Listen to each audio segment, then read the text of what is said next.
To my plus size grandma, me and my granddaughters, we will celebrate a can of corn. You hear me? We will celebrate a can of corn, and that's just how I am.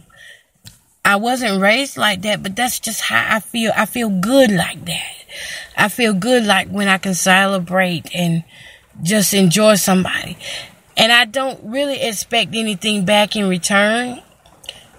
I really don't. I don't expect anything back in return. But it was this one time I had gave, what I wanted to do was surprise this guy for his birthday. And it was around Christmas time, and I knew he was going to spend a lot of time with his family and stuff. Cause it was, near the holidays. And I had planned this nice trip. And we were going to do a picnic and stuff. Even though it was cold, it was going to be a cute little warm picnic. And I had told him ahead of time that I wanted to do this for him. I said, I just want you to come and relax.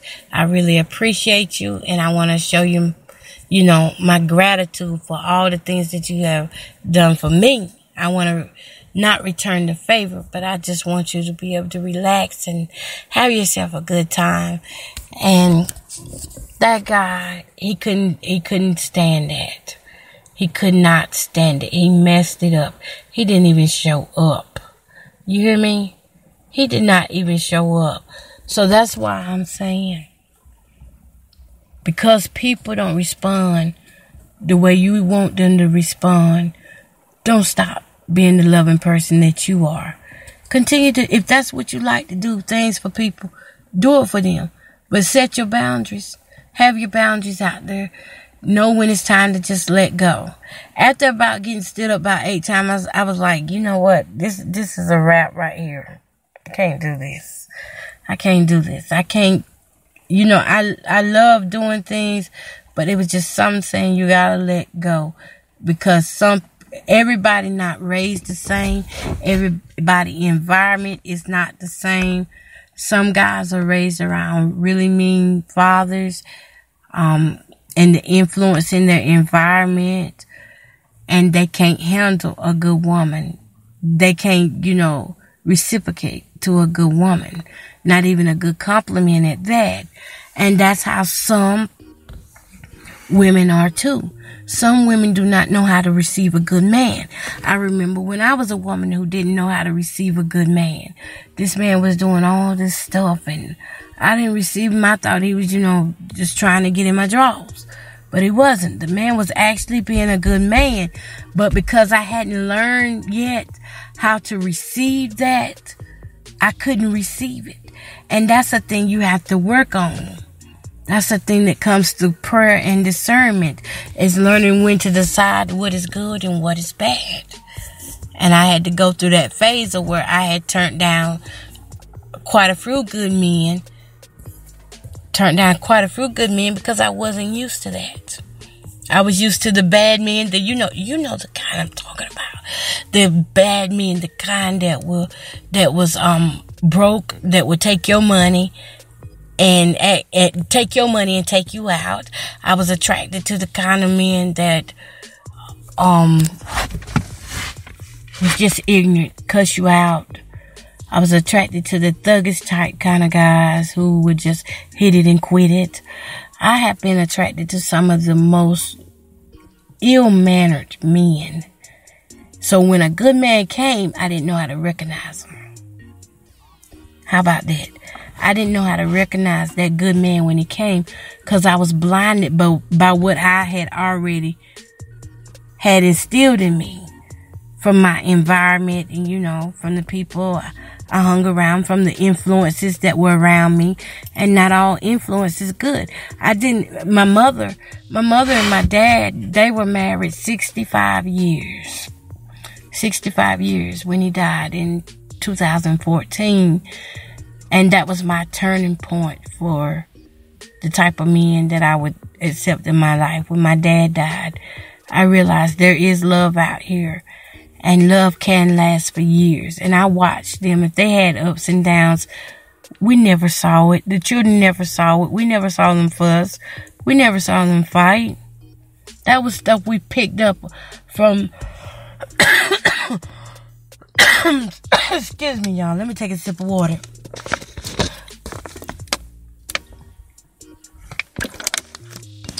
That was stuff we picked up from hanging around other folks. Picking up, friends, TV. That was stuff we picked up from there. But we never saw our parents like that. Our parents, they were good to one another. If they had any problem, we never saw it. But today, it's like in 2018, people would rather hold on to a person who's almost killing them than to let go. And we have to learn how to just let go sometimes. I'd rather go through the pain of a heartache than to stay in a relationship that is controlling and keeps me in bondage where I can't be myself. I got to be myself. There's sometimes, there's some women so controlled now. I can't believe it. Yes, I can too, because I was that woman one time. Even the strongest women out here, are some of the weakest minded women around. Those that portray themselves to be strong in public, and when you come around, those are some of the weakest women in spirit and truth. God, this water's good. They're very weak-minded. They may look like they wearing the pants. They may act like they wearing the pants. But reality is, the right man can get inside that head and break them down. Yup. All right, y'all. So I'm going to get on off it. Well, I need to talk another 8 minutes, at least 45 minutes, so that the videos will come out even. Yes. Don't be afraid to let go. If your season is up with a person, go ahead and leave out on a good note. If you have to leave out on a bad note, well, leave out on a bad note. But go ahead and go. Don't sit back and wait for signs and wonders, all that stuff. You don't need signs and wonders. If someone is treating you bad, then that is your sign and wonder. If somebody is cussing you out, if you know that the love is not there, the way you know that you can be loved, go ahead and leave. Leave. I'm talking to the singles out here. I'm talking to the ones that are dating. That's what I'm talking about. The shackers. That's who I'm talking to. The shackers and the ones that are playing house. These are who I'm, talking to tonight. If you know it's not right, go ahead and leave. Don't get caught up in a circle of where they are moving in and out. Every weekend you have a fuss, they leave. Then 2 weeks later they come back, and then they do it again and again and again and again. Don't get caught up in that cycle. If you got to do that, then chances are you do not belong together. And don't let family members convince you to stay with someone who is actually bad for you. Because them family members, they'll be on you. And they'll convince you that Uncle Charlie, Betty Wright stuff. They'll make you think that, yeah, y'all need to be together. Y'all such a cute couple. And don't realize what's going on internally. For your own sake, for your own soul. If it's not right, let it go. I thank God tonight that I let go. And like I said, it did hurt. But I let go. And when I let go, you know what I found out? I found out that I could survive. I found out that I could live life to the fullest, being single. I found out that there were so many things about myself that I did not even know I could do until I let go. I didn't become a radio announcer until I let go. And then God just kept opening up doors.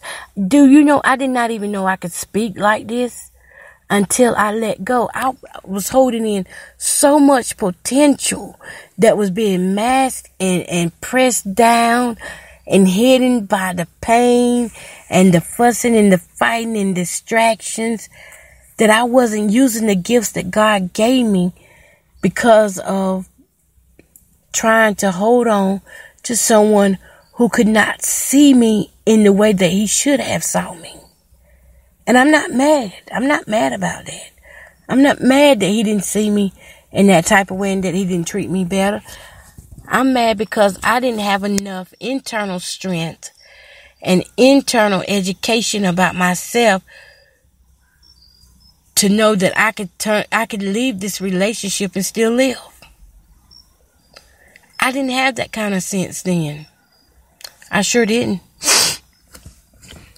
Lord knows my nose is starting to run. I didn't have that kind of sense. And that's what you got. That's why you got to learn who you are. You got to dig in there. Find out what makes you have life. What gives you life. What are the things that you do that give you life? What are the things that you had to give up for some relationship that didn't even last? For some relationship that won't even treat you right? What did you give up? Did you give up your purpose and your destiny? Did you give it up for love and instead you didn't get love? That's what I did. I gave it up because I didn't know the meaning of love. When you go to, I think it's Corinthians 13, I'm not sure, but it's in Corinthians, the love scripture about what love is. Go and check that out. That's the definition of love. And it takes time to get there. But when you can do all those things right there, when you can accept those things right there in Corinthians, I think it's 13. I want to say that, but I'm not sure. But it tells you what love is. Love does. Check that out. If you do not have those qualities in your life, then you are missing out on life. Because you ain't, at that point, you ain't even loving yourself if you do not have those qualities in Corinthians. And just say something because I'm up and it's rain and it's flood and yada, yada, yada, yada, yada. I just wanted to say a little something. And I'm going to be signing off. And y'all, don't forget, you can always hit me up in the chat and stuff. I'm not teaching y'all. I'm just telling y'all some things that I've been through, that I learned, and I'm just sharing with you. Because that's what I was thinking about tonight. I don't even know how I got to thinking about that. Letting go. But that's what we got to do. Sometimes just let go. All right. And I'm going to count it down. I'm going to count